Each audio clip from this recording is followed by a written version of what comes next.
दादी के हाथों का जादू और खुशबू से महकता घर, माँ की मुस्कुराहट और खाने की सुगंध। MDH गरम मसाला, क्योंकि हर रिश्ता है स्वाद से जुड़ा। सबसे पहले आज बात करते हैं कैसे संघर्ष की, जिसमें बम है, बारूद है, तोप से बरसते गोले हैं। ये संघर्ष किसी युद्ध से कम नहीं है।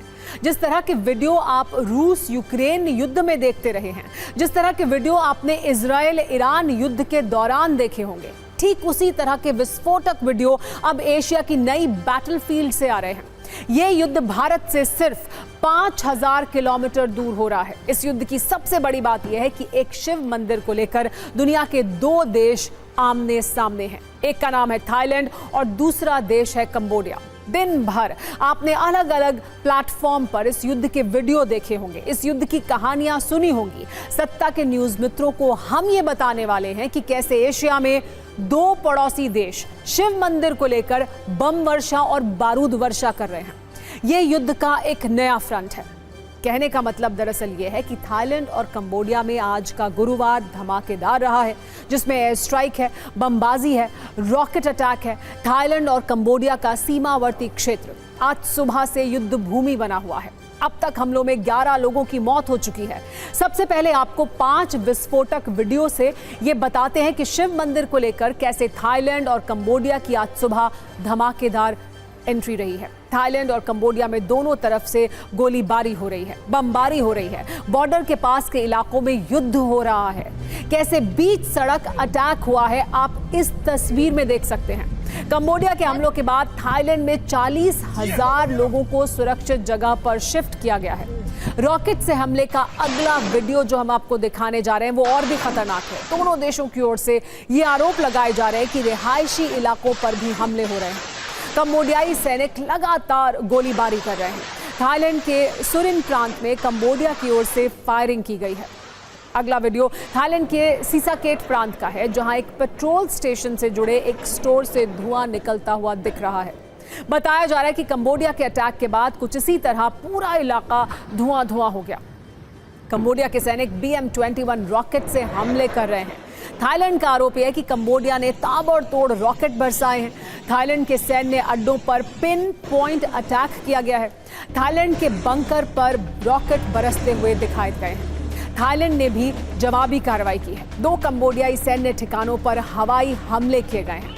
हमलों के बाद कंबोडिया में कई इलाकों में आग लग गई। इन तस्वीरों के साथ आज आपको ये भी जानना चाहिए कि कैसे थाईलैंड और कंबोडिया में अचानक इस युद्ध की शुरुआत हो गई। आज कैसे शिव मंदिर पर छिड़े इस युद्ध की टिक शुरू हो गई, आप देखिए। थाईलैंड की ओर से यह आरोप लगाया जा रहा है कि आज सुबह 7:35 पर थाईलैंड सीमा के पास कंबोडिया के ड्रोन देखे गए थे। उसके बाद रॉकेट प्रोपेल्ड ग्रेनेड के साथ सीमा पर सैनिकों की तैनाती भी देखी गई। थोड़ी देर बाद सुबह 8:20 पर कंबोडिया की ओर से मंदिर के खंडहर के पास गोलीबारी की गई। थाईलैंड की ओर से यह कहा गया है। इसके 30 मिनट के बाद सुबह 8:50 पर मंदिर के पास तोप से अटैक किया गया। सुबह 9:15 पर कंबोडिया की ओर से मंदिर के पास BM-21 रॉकेट दागे गए। कंबोडिया की ओर से हमलों के बाद थाईलैंड एयर स्ट्राइक मोड में आ गया। थाईलैंड की ओर से कंबोडिया के सैन्य ठिकानों पर बमबारी की गई। सिर्फ 120 सेकंड में देखिए कैसे शिव मंदिर को लेकर दो देश बम और बारूद की वर्षा कर रहे हैं।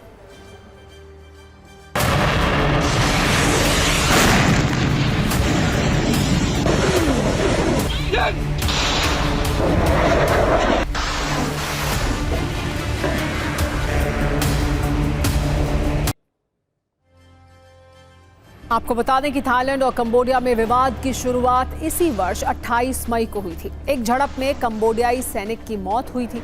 वैसे देखा जाए तो थाईलैंड सैन्य शक्ति के मामले में कंबोडिया से बहुत बड़ा है। थाईलैंड के पास 3,60,000 सैनिक हैं, जबकि कंबोडिया के पास 1,70,000 सैनिक ही हैं। कंबोडिया के पास ना आधुनिक जेट्स हैं, ना मजबूत सेना है, ना हाईटेक ड्रोन है। लेकिन रूस यूक्रेन युद्ध से पूरी दुनिया को यही सबक मिला है, शक्तिशाली होना बहुत ज्यादा मायने नहीं रखता है और ना ही ये युद्ध की तुरंत खत्म होने की कोई गारंटी भी है। थाईलैंड की शक्ति का अंदाजा आप इसी बात से लगा सकते हैं कि कंबोडिया पर F-16 से हमला किया गया है। थाईलैंड ने 6 F-16 विमानों से कंबोडिया पर बमबारी की है। कंबोडिया के मिलिट्री बेस पर एयर स्ट्राइक की गई है। 2 मिलिट्री बेस को थाईलैंड की बमबारी से नुकसान भी हुआ है। इसके अलावा कंबोडिया के मिलिट्री अस्पताल पर भी अटैक किया गया है। थाईलैंड के गैस स्टेशन पर डायरेक्ट हमले किए गए हैं। इसके जवाब में कंबोडिया ने BM-21 रॉकेट से अटैक किया है। आपके मन में लेकिन ये सवाल उठ रहा होगा कि आखिर दोनों देशों में मंदिर को लेकर यह पूरा विवाद है क्या, और इस संघर्ष ने अचानक क्यों युद्ध का रूप ले लिया है। मंदिर का नाम है प्री विहार। इसको लेकर वर्षों से दोनों देशों में विवाद रहा है। इस शिव मंदिर पर कंबोडिया और थाईलैंड दोनों देश अपना अपना दावा करते हैं। कंबोडिया का दावा है कि मंदिर उसके क्षेत्र में है, जबकि थाईलैंड का तर्क ये है कि मंदिर के चारों ओर की जमीन दरअसल उसकी है। आपको बता दें कि वर्ष 1962 में ICJ यानी इंटरनेशनल कोर्ट ऑफ जस्टिस ने मंदिर को कंबोडिया का हिस्सा बताया था। थाईलैंड शुरू से ही मंदिर की 4.6 वर्ग किलोमीटर जमीन पर अपना दावा करता रहा है। 2008 में सीमा पर दोनों देशों की सेनाएं तैनात भी हुई थी। 2008 से 2011 के बीच कई बार गोलीबारी भी हुई, बारूदी झड़पें भी हुई। सिर्फ 2 महीने पहले मई 2025 में भी विवादित सीमा क्षेत्र में गोलीबारी हुई थी। आज की बमबारी और एयर स्ट्राइक को उस हमले से भी जोड़कर देखा जा रहा है। एक सवाल लेकिन यह भी है कि इस मंदिर का इतिहास क्या है। आपको बता दें, खमेर शासक जो 9वीं से 15वीं सदी तक एशिया में थे, कहा जाता है कि भगवान शिव के सम्मान में इस मंदिर को खमेर शासकों ने ही बनवाया था।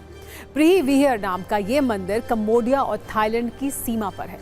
खमेर शासकों ने 6 शताब्दियों तक चले लंबे शासन के दौरान अनेक मंदिर बनवाए थे। इसीलिए इस मंदिर में अनेक वास्तु शैलियों का प्रभाव देखा जा सकता है। ये मंदिर एक पहाड़ी पर स्थित है जो कंबोडिया और थाईलैंड दोनों की ही सीमा में फैली हुई है। आपको बता दें कि कंबोडिया और थाईलैंड दोनों ही बौद्ध देश हैं।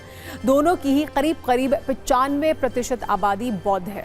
इस मंदिर में कोई पूजा अर्चना नहीं होती है। ये माना जाता है कि थाईलैंड के लोग इस मंदिर की मूर्तियों को उठाकर ले गए थे, इसीलिए ये आस्था से ज्यादा सीमा विवाद का मुद्दा है। वहीं कंबोडिया के लिए यह मुद्दा उसकी संस्कृति और इतिहास से जुड़ा है। भारत के धर्म और संस्कृति का प्रभाव समूचे दक्षिण पूर्व एशिया पर बहुत गहरा रहा है। थाईलैंड मूल रूप से हिंदू राष्ट्र था, इसलिए हिंदू धर्म का थाई राज परिवार पर सदियों से गहरा प्रभाव है। थाईलैंड के राजा को वहां के निवासी भगवान विष्णु का अवतार मानते हैं। आपको ये भी बता दें कि आज से 22 दिन पहले थाईलैंड में सियासी तूफान भी आया था। 2 जुलाई 2025 को थाईलैंड के प्रधानमंत्री पेटोंगतर्न शिनावात्रा को अदालत ने निलंबित कर दिया था। इसकी वजह एक फोन कॉल बनी थी जिसमें वो कंबोडिया के एक वरिष्ठ नेता को अंकल कहकर बात कर रही थी, वो भी एक ऐसे वक्त में जब थाईलैंड और कंबोडिया सीमा पर हालात तनावपूर्ण थे। ये बातचीत जब लीक हुई तो जनता ने इसे राष्ट्र गौरव के खिलाफ माना। उसके बाद प्रधानमंत्री को अपनी कुर्सी गंवानी पड़ी थी। अब मंदिर वाले विवाद ने थाईलैंड में भूचाल ला दिया है। कंबोडिया का दावा है कि मंदिर उसकी सीमा में स्थित है, जबकि थाईलैंड कहता है कि मंदिर का कुछ हिस्सा उसके सुरिम प्रांत में आता है। एक सत्य यह भी है कि इस मंदिर को लेकर सैन्य शक्ति का प्रदर्शन दोनों देशों में राष्ट्रवादी भावनाओं को हवा देता है। अब यह विनाशक रूप ले चुका है, तो इस पर पूरी दुनिया की नजर है। कंबोडिया को लेकर यह भी कहा जाता है कि वो चीन का मित्र रहा है, चीन से हथियार खरीदता रहा है। सवाल यही है कि यह युद्ध आगे किस मोड़ पर जाएगा, ये युद्ध कब रुकेगा और इस युद्ध पर दूसरे देशों की प्रतिक्रिया क्या होगी।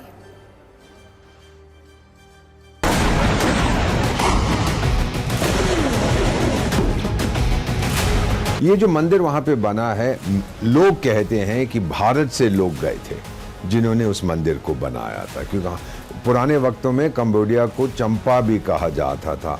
अब ये जो टेम्पल था प्री विहार, इसके बारे में भी उन्होंने लिखा है। तो ये जो मंदिर था बनाया हमने था, ये था कंबोडिया के अंदर। थाईलैंड बोला नहीं ये मेरा है, ये फ्रांसीसियों ने गलती से आपको दिया। कंबोडिया फिर इंटरनेशनल कोर्ट ऑफ जस्टिस की तरफ गया, उन्होंने कहा नहीं ये कंबोडिया का, जिसको कैम्पुचिया कहते थे उस समय, ये उनके तरफ है। लेकिन एक बॉर्डर इशू, सिर्फ एक मंदिर के ऊपर ऐसा झगड़ा नहीं होता। जो मैं आपको शुरू में बताया सर, उसकी एथनिक जो कारण है, कौन ज़्यादा प्रभावशाली होगा, और फिर आपने उसको सपोर्ट किया, मैंने इसको सपोर्ट किया, ये बहुत देर से एक दूसरे से लड़ रही हैं। मंदिर तो मेरा ख्याल इसको 6-7 शताब्दियाँ हो गई हैं बने हुए। तो मेरा मानना है कि इतनी आसानी से ये समाधान नहीं होगा। दादी के हाथों का जादू और खुशबू से महकता घर, माँ की मुस्कुराहट और खाने की सुगंध। MDH गरम मसाला। क्योंकि हर रिश्ता है स्वाद से जुड़ा।